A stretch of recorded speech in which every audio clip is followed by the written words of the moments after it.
Hello everyone, and welcome to the second video in my look back at the Playmates Transporter series. And this week I'll be looking at the original series figures. Now, if you've seen the other videos on my channel looking back at Star Trek toys across the years, you'll know that Playmates come up a lot, and that's because to date they're still the most prolific manufacturer of Star Trek toys in the world. And what's quite interesting about this line is that it was both simultaneously aimed at adult collectors and children. So they'd be quite toyetic in the sense that they would be very bright, colourful, often lacking certain detail that adult collectors would like in terms of the likenesses, and they'd have a lot of action features as well. And today's set is no exception. In fact, these are some of the most toyetic toys they ever produced. They are super bright and colourful, they have glitter, which we'll see a little bit later, but they also have lights and sound. But on the other hand, they are also very well suited to the adult collector. They were usually produced in limited quantities. They would use language that spoke directly to collectors, like the Command Collection and things like that. And they'd also be often presented in very nice packaging so that you didn't have to open it up. And these are a classic example of toys that you would often see on the secondary market still brand new in box because they look nice. And for those collectors who don't want to take their action figures out and put them on display, you can put them on display in their packaging on your shelf and they still look absolutely fantastic. And clearly Playmates were very conscious of this. So it's a really odd blend, but that makes them a really fun collection to look at in hindsight. Now, if you saw the video last week, this packaging is going to look very familiar because it is exactly the same as we saw with the Next Generation series. Now, that's one of those things that in hindsight would have been nice if they'd shaken this up a little bit and made it a bit more brand specific. And you may remember last week one of my issues was with the Star Trek logo belonging to the classic movie series rather than the Next Generation. Here they've used the same logo again, and it doesn't quite work with the original series. It's not quite the right font, but I am nitpicking. Otherwise, this looks pretty attractive. It's nice to have that window display there, and of course you can test the lights and sounds as well. If we look at the side panel, again, not an awful lot going on here really. It's quite bland and a disappointing waste of this space. It could have been more unique and interesting having an image of the character on the side panel here, but nevertheless, this is still fine. And then if we look at the back of the packaging, we can see the other figures that are available in this line, as well as some text there talking about the Star Trek universe. And this looks really nice. I think they've done a nice job of the photography here, demonstrating the figure all lit up there, and I think this is quite colourful and fun and nice to look at. So this is actually a pretty nice presentation all the way around. So, looking at the figure of Captain Kirk, this will be familiar to anyone who's actually already owned or picked up a previous release of Captain Kirk. So it's pretty much the same sculpt, the same body mold. There's nothing really particularly new about this, except for, you will notice of course, the translucent plastic, which is the beaming effect in mid-transition, which is really fun. Now, in terms of the head sculpt, it's a little soft, but I think they've done a pretty nice job with the likeness of William Shatner here. We've got to bear in mind, of course, that this is only 5 inches tall, so of course they don't have the detailing that you'd expect at this scale, especially at this time in the late 90s. But I think they've got a pretty good approximation of the likeness of William Shatner here. Like I said, it's a little bit soft, but all in all, this serves quite nicely, and I think it works very well. Now, the paint apps are quite effective as well. They're quite simple. There's not a lot of texturing going on, but again, you wouldn't really expect it from a figure of this scale at this time. But overall, the skin tone looks fairly naturalistic, and the decent job they've done with the eyebrows and the hair is pretty nice. Although, admittedly, with mine, there is a couple of markings on the face there, which I'm not quite sure how they've got there. This was brand new, mint in box when I opened him up, so this is a bit of a mystery, but perhaps he's gone a few rounds with the gun. Once again, the body mould is pretty nicely proportioned, it's well sculpted, and I think it does the job admirably. Now, of course, one of the complaints that we have as collectors about this series is that the plastic tends to be quite shiny, but this certainly didn't bother me as a child, and it certainly adds to its overall toyetic quality, and I think it's quite fun in hindsight anyway. Now, one thing I did really like about this figure is that they have actually bothered to mould in or sculpt in the insignia on the top of the tunic there, which is a really nice touch and a nice little bit of detail, which again is surprising for this time.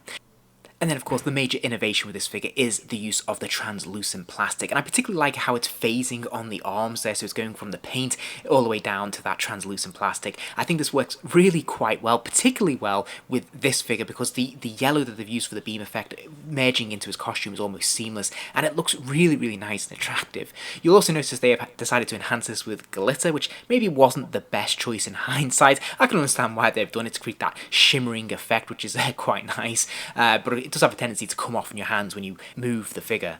Articulation is the same for all of these figures, so I'm just going to run through it the once. He does have a straight swivel at the neck, so of course his head can move from side to side.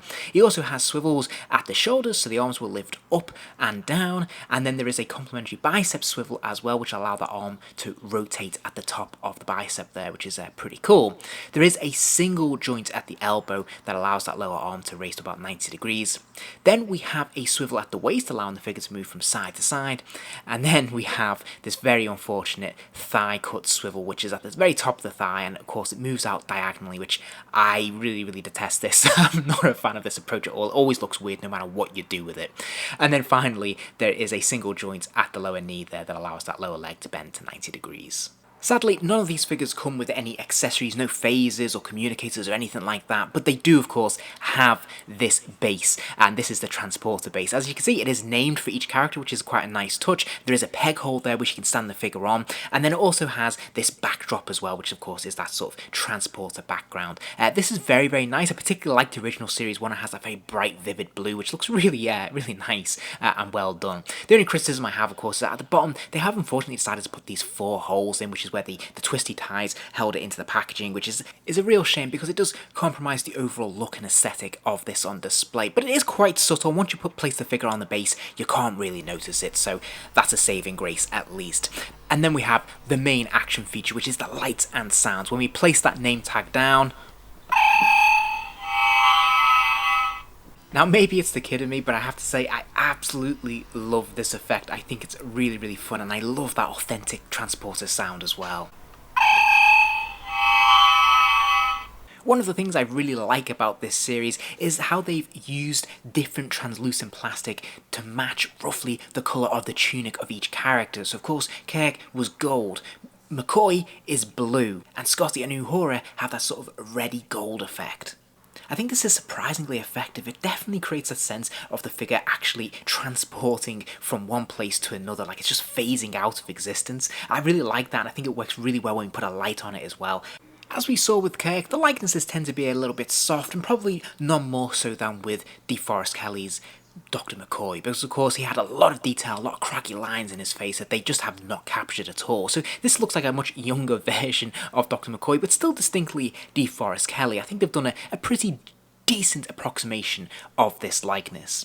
Scotty, on the other hand, is more of a mixed bag. They've definitely emphasised the creases in his forehead there with that brown paint, which I'm not a fan of. This looks a little bit sloppy, a little bit too toyetic for my liking. Again, there is a general approximation, but this probably is the furthest away in this particular series to the actual actor that it's based on. I actually do think they've done a pretty nice job with Uhura though. I think this captures the likeness from Nichelle Nichols pretty strongly. Overall, maybe the feature's a little bit too aquiline at the bottom of the jaw there, but overall I still think this is pretty attractive and nicely done. Sadly, Spock has eluded my collection thus far, but I am on a mission to track him down eventually. Now, surprisingly from the photos I've seen and I've posted up on here, this likeness looks a little off, a little bit too pointed, a little bit too mean looking, I think. But obviously what we can see here is the major difference is that he does actually have the Vulcan salute hand, which is pretty cool, a nice touch, and again that is phased out as well, which would look pretty cool when it's lit up. So an interesting likeness all in all, but obviously a must-have for this collection. You may remember in last week's video I talked about some of those exclusive releases that were released as part of this line to certain stores in the US. Now sadly for the Next Generation, the Deanna Troi and the Reg Barkley figure, I couldn't find any evidence of them ever actually making it to market, but if you did manage to get your hands on one or you've got some great photos, then please do share them with me because I'd love to see them. However, the original series exclusive figures did make it to market. We managed to get a Sulu, a Chekhov and Yeoman Rand, as well as Nurse Chapel. And Nurse Chapel, I'm pleased to say, is one of the ones I was able to get my hands on. This makes for a pretty nice, definitive, complete set. We have pretty much all the major brig crew and some of the side characters from the original series now, and I think this makes for a very collector-friendly set. Once again, the Chapel figure is very nicely produced. It's pretty authentic when it comes to the costume. The paint apps are simple but pleasant, and the sculpting is soft, but again still recognisable as the character.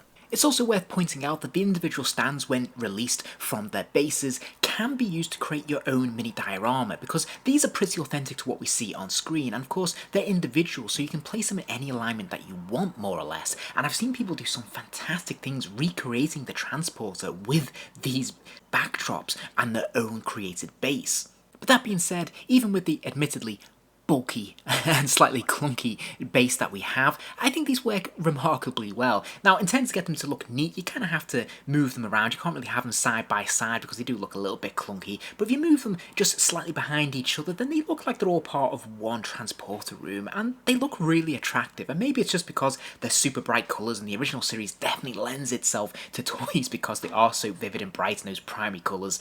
I think these look really fun. If you enjoyed this video, please do give it a like, and remember to subscribe, as there'll be plenty more videos soon.